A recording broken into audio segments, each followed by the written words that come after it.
Hello and welcome back to our channel. So today in this video we are going to discuss about how you can delete or deactivate your Cash App account. So without wasting much of our time, let's get straight into the video.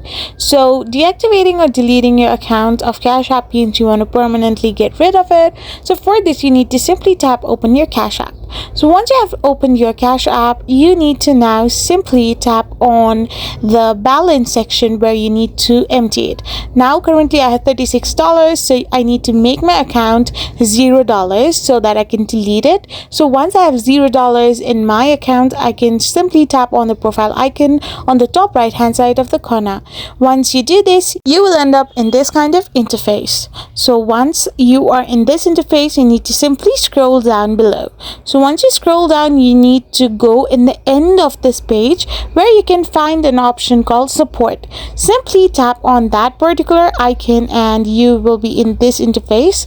So simply in the search bar, you need to type in close my Cash App. So once you type this in, you can find different options where you can simply tap on close your Cash App account option.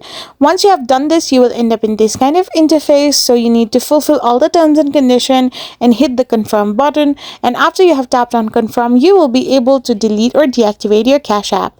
I hope you found this video helpful. So don't forget to hit that subscribe button and do give us a thumbs up. We will be back again with more informative videos. Thank you for watching.